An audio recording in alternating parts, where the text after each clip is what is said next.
அம்மா, அக்கா என் கூட பசாமலாம்க்கு வரலையா? நான் ஒண்டி போயிட்டு ஹேர் கிளிப் வாங்கிட்டு வந்துடுறேன். இங்க வீடு கிட்ட தானே இருக்கு அப்படின்னு சொன்னேன். அந்த 8 வயசு குழந்தைக்கு தெரியாது தனக்கு என்ன நடக்க போகுது. அடுத்த 1 மாசம் யார் கூட இருக்க போறாங்க, எப்படி எப்படி கொடுமைகளை அனுபவிக்க போறாங்கன்னு.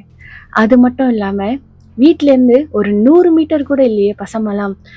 தன்னோட 8 வயசு குழந்தைய தனியா ஃபர்ஸ்ட் டைம் அனுப்பி விடுற அந்த அம்மாக்கும் தெரியாது தன் மகளுக்கு என்ன நடக்க போகுது. அதுதான் கடைசி முறையா அவங்க அவங்க மகளை பார்க்க வராங்கன்னு அவங்களுக்கும் தெரியாது.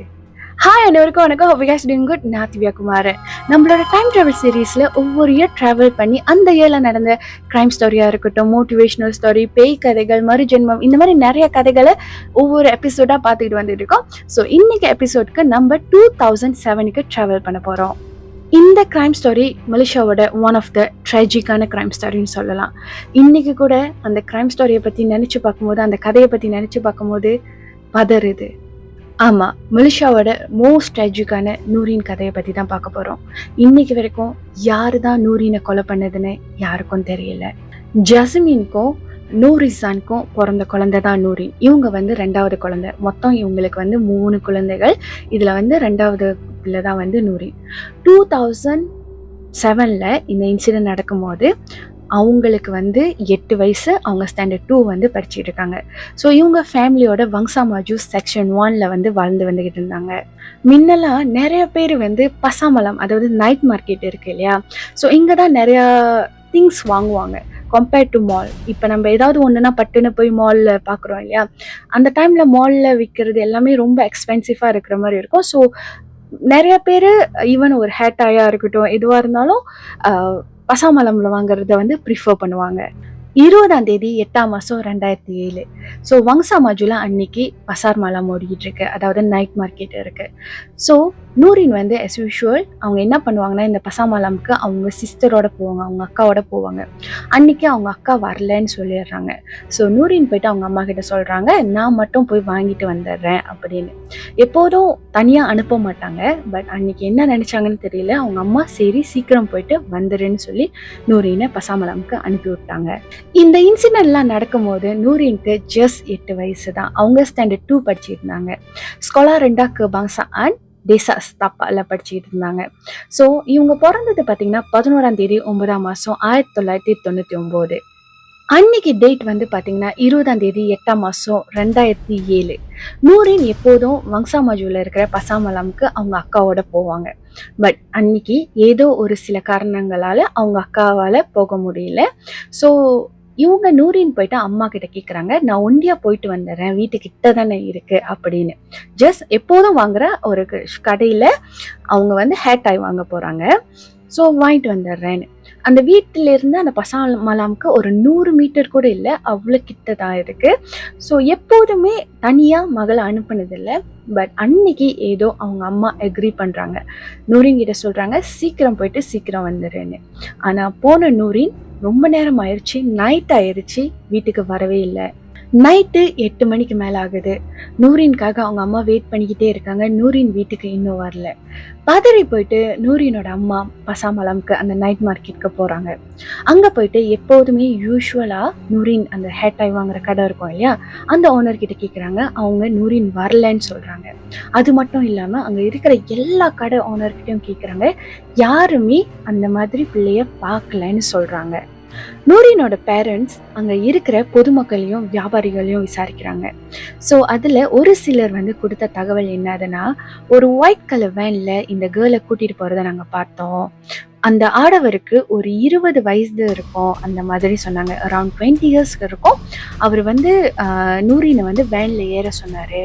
அப்போ நூரின் தன்னா தன்னா அப்படின்னு கத்துனாங்க. தன்னா நான் வேணாம் அந்த மாதிரி. ஸோ அந்த மாதிரி கத்துனாங்க அப்படின்னு. இந்த எபிசோட் செய்கிறதுக்காக இந்த கேஸ் பற்றி ரிசர்ச் பண்ணும்போது எனக்கு இந்த பாட்டில் ஒரு விஷயம் தோணுச்சு. ஏன் ஒரு கேர்ளை ஒரு வேனில் ஏற்றுறாங்க, வெள்ளை கலர் வேனுன்னு நிறைய பேர் சொல்கிறாங்க இல்லையா, ஏன் யாருமே அந்த குழந்தை தன்னான்னு சொல்லி கத்தும் போது போய் விசாரிக்கல, ஏன் கண்டுக்கல, ஒரு வார்த்தை போய் கேட்கலாம் ரைட், யார் நீங்கள், ஏன் கூப்பிட்டு போகிறீங்க அப்படின்னு கேட்டிருக்கலாம் ரைட் அப்படின்னு எனக்கு தோணுச்சு. இந்த கேஸ் நடக்கும்போது எனக்கு ஒரு 14-15 வயசு இருக்கும். நான் செகண்டரி படிக்கிறேன். அப்போ அந்த டைமில் என்ன இப்படிலாமா நடக்கும் அப்படிலாம் எனக்கு தோணுச்சு.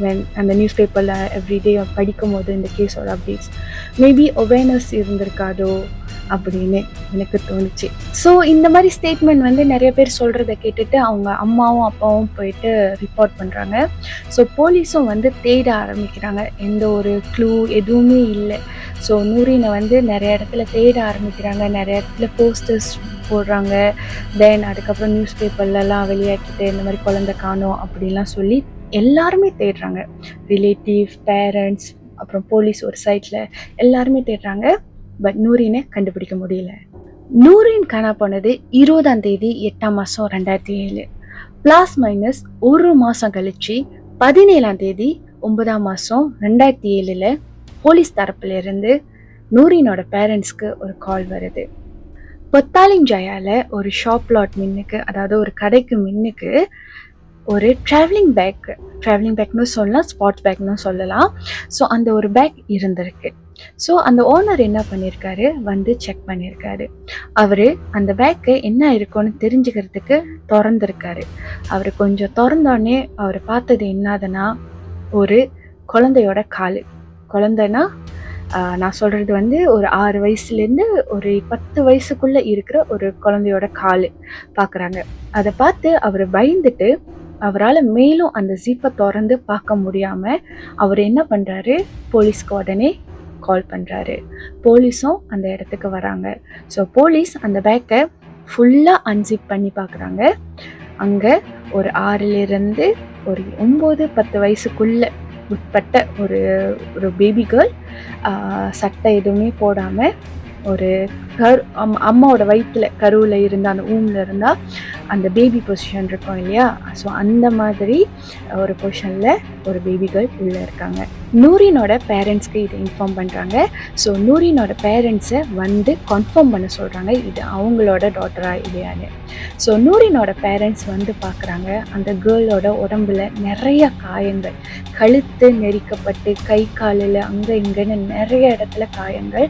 அது மட்டும் இல்லாமல் அந்த குழந்தைய பார்த்தாலே தெரியுது எவ்வளோ நாளாக வந்து சாப்பாடு அறவே இல்லை அப்படின்னு. முதல்ல வந்து நூரினோட பேரண்ட்ஸ் வந்து ஒத்துக்கவே இல்லை இது நூரின்னு. அவங்க என்ன சொன்னாங்கன்னா, இல்லை என்னோட டாட்டரோட பல்லுலாம் வந்து சின்ன சின்ன பல்லாக இருக்கும், இங்கே பாருங்கள் இது கொஞ்சம் பெரிய பெரிய பல்லாக இருக்குது, கேப்லாம் இருக்குது, பல்லுக்கு நடுவில் இருக்காது, இவங்க என்னோட டாட்டர் இல்லை அப்படின்னா அவங்களோட பேரண்ட்ஸ் ஸ்டார்டிங்கில் சொன்னாங்க. அது மட்டும் இல்லாமல் இன்னொரு விஷயமும் அவங்க சொன்னாங்க, என்னோட குழந்தைக்கு வந்து அந்த பிசிஜின்னு வந்து ஒரு ஊசி போடுவாங்க இல்லையா, யூஸ்வலி அந்த ஊசி போட்டோன்னு நம்ம எல்லாருக்கும் தழும்பு இருக்கும் அந்த. ஸோ அந்த தழும்பு இருக்கும், ஆனால் இந்த குழந்தைக்கு பாருங்கள் அந்த தழும்பு இல்லை. ஸோ மேபி இது வந்து மலேசியன் பிள்ளையாக கூட இருக்காது, யாரோ ஃபாரினர்ஸோட கூட இருக்கும் அப்படின்னு சொன்னாங்க.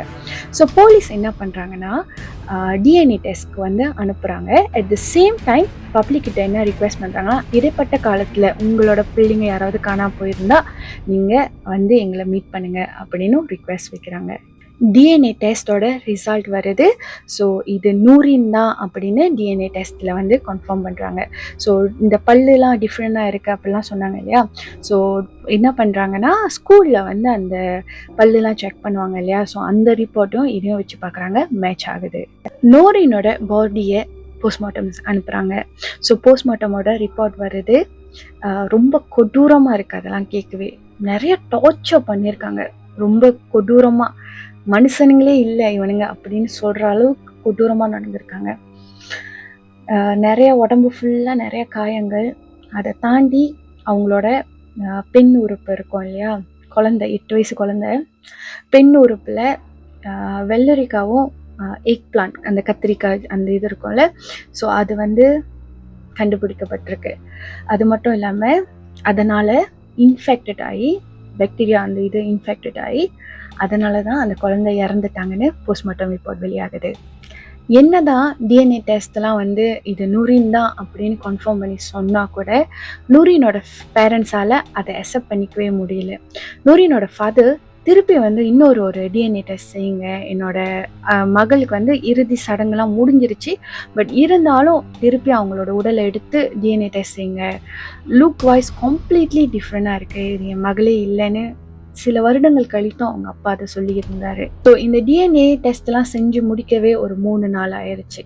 ஸோ அதுக்கப்புறம் வந்து அந்த ஃப்ரைடே வந்து கம்மிங் ஃப்ரைடே வந்து என்ன பண்ணாங்கன்னா, நூரினோட பாடி எடுத்துகிட்டு போயிட்டு அவங்களோட ஃப்ரைடேயோட ப்ரேயர்ஸ் முடிச்சிட்டோன்னே அங்கேயே வந்து அவங்களோட இறுதி சடங்கு எல்லாமே முடிச்சுட்டு வந்துட்டாங்க. போலீஸ் அவங்க தரப்புல இன்வெஸ்டிகேஷன் செஞ்சுட்டு இருந்தாங்க. அட் த சேம் டைம் நிறைய என்ஜிஓஸ் வந்து ரிவார்ட்ஸ் ஆஃபர் பண்ணாங்க. ஈவன் எம்சிஏ கூட ரிவார்ட்ஸ் ஆஃபர் பண்ணாங்க. இந்த மாதிரி 10,000 5,000 18,000 இந்த மாதிரி ரிவார்ட்ஸ் ஆஃபர் பண்ணாங்க. யார் யார் வந்து இது சம்மந்தப்பட்ட இன்ஃபர்மேஷன்ஸ் கொடுக்குறீங்க அப்படின்னு. ஸோ போலீஸோட இன்வெஸ்டிகேஷனில் 5 பேரை அரெஸ்ட் பண்ணுறாங்க. 4 மென்ஸ் அண்ட் ஒரு லேடியை வந்து அரெஸ்ட் பண்ணுறாங்க. ஸோ இந்த 5 பேரை அரெஸ்ட் பண்ணிவிட்டு இந்த 5 பேர்கிட்டையும் இன்வெஸ்டிகேஷன் ஓடிக்கிட்டு இருக்கு. இவங்களை சஸ்பெக்ட் பேஸில் தான் அரெஸ்ட் பண்ணியிருக்காங்க. அரெஸ்ட் பண்ணிட்டோன்னே என்ன நடக்குதுன்னு பார்த்தீங்கன்னா, இந்த 4 ஆண்கள் இருக்காங்க இல்லையா, எந்த ஒரு ஆதாரமும் இல்லை, எந்த ஒரு எவிடன்ஸும் இல்லைன்னு சொல்லிட்டு 7 நாள் கழித்து இவங்கள ரிலீஸ் பண்ணிடுறாங்க. இந்த ஒரு லேடியை மட்டும் கொஞ்ச நாள் வச்சுருக்காங்க. இவங்கக்கிட்ட இன்வெஸ்டிகேஷன் ஓடிக்கிட்டே இருக்குது. இந்த லேடி யாருன்னு பார்த்தீங்கன்னா, இவங்க வந்து இந்தோனேஷியாவிலேருந்து நம்ம நாட்டுக்கு மலேசியாவுக்கு வந்து வேலை செய்ய வந்திருக்காங்க. எந்த ஒரு ப்ராப்பர் டாக்குமெண்ட்டும் இல்லை. அட் த சேம் டைம் இந்த இன்வெஸ்டிகேஷன்லாம் ஓடிக்கிட்டு இருக்கும்போது இவங்க என்ன பண்ணியிருக்காங்கன்னு பார்த்தீங்கன்னா, போலீஸ்க்கு மெசேஜ் அனுப்பியிருக்காங்க, நூரின் என்கிட்ட தான் இருக்காங்க அப்படின்னு. ஸோ அது வந்து ஃபேக் மெசேஜ் தான். ஸோ அதனாலையும் அவங்க மேலே ஒரு கேஸ் வந்துருச்சு. அதுக்கப்புறம் என்னதுன்னு பார்த்தீங்கன்னா, போலீஸ் இவங்களை பிடிக்க போகும்போது அவங்க ஃபோனோட சிம் கார்டு இருக்கும் இல்லையா, சிம் கார்டை எடுத்து முழுங்கிட்டாங்க. ஸோ அது வந்து இன்னும் சந்தேகத்துக்கு உட்படுத்துகிற அந்த ஒரு சுச்சுவேஷனில் இருந்தது. சம்திங் இஸ் ராங், அந்த சிம் கார்டில் ஏதோ ஒரு விஷயம் இருக்குது, அதனால தான் இவங்க முழுங்கியிருக்காங்கன்னு போலீஸ் சஸ்பெக்ட் பண்ணி இவங்களை ஹாஸ்பிட்டலில் அட்மிட் பண்ணி அந்த சிம் கார்டை வெளியாக்குறதுக்கான முயற்சிகள் செய்யும் போது நான் எதுவுமே சாப்பிட மாட்டேன் அப்படின்னு ஒரு உண்ணாவிரதம் போகிற மாதிரிலாம் செஞ்சு ஒரு 5 to 6 டேஸ் எடுத்துச்சு அவங்க வயிற்றுலேருந்து அந்த சிம் கார்டு வெளியாக்குறதுக்கு. பட் அப்படி வெளியாக்கியும் அதுலேருந்து எந்த ஒரு பெரிய இன்ஃபர்மேஷன்ஸும் அவங்களுக்கு கிடைக்கல. அட் த சேம் டைம் அந்த பிஜேல ஒரு ஷாப் மினுக்கு அந்த பேக் பார்த்தாங்கன்னு சொன்னாங்க இல்லையா, ஸோ அதோட சிசிடிவி ஃபுட்டேஜும் போலீஸ் வந்து வெளியாக்குறாங்க. அஃபிஷியலாக வந்து பொதுமக்களுக்கு வெளியாக்குறாங்க. யாருக்காவது இன்ஃபர்மேஷன் தெரிஞ்சால் சொல்லுங்கன்னு. அதுக்கு அந்த வீடியோஸ் வந்து அந்த டைமில் வந்து சிசிடிவி எதுவுமே கிளியராக இல்லை. ஸோ யார் என்னதுன்னு தெரியல. ஒரு ஆடவர் வந்து இது ஹெல்மெட் போட்டுட்டு வந்து அந்த பேக்கை வச்சுட்டு போகிறாங்க. அதுக்கப்புறம் அந்த சிசிடிவி ஃபுட்டேஜை வந்து அமெரிக்காவுக்கு அனுப்பி அங்கே உள்ள FBI கிட்ட வந்து கிளியர் வெர்ஷன் கேட்டு அப்படி பார்த்தோம் யாருன்னு கண்டுபிடிக்க முடியல. நூரினோட கேஸ் மலேசியாவோட ட்ராஜிக்கான கேஸ், யாராலையும் மறக்க முடியாத ஒரு case. At the same time இந்த கேஸ் இன்னைக்கு வரைக்கும் க்ளோஸ் பண்ணப்படாமல் இருக்குது. ஸ்டில் ஆக்டிவ் ஸ்டேட்டஸில் தான் இருக்குது. ஒருவேளை இந்த வீடியோ பார்த்து உங்களுக்கு ஏதாவது இன்ஃபர்மேஷன்ஸ் தெரிஞ்சிச்சுன்னா நீங்கள் வந்து கொடுக்கலாம். அட் த சேம் டைம் பிள்ளைங்களை எங்கே அனுப்புனாலும் பாதுகாப்பாக அனுப்புங்க. அவங்களோட பாதுகாப்பு மேக் ஷுவர் பண்ணிக்கோங்க. அட் த சேம் டைம் பிள்ளைங்க நீங்கள் யாராவது வீடியோ பார்த்துட்டு இருந்தீங்கன்னா அம்மா அப்பா இல்லாமல் எங்கேயும் போகாதீங்க.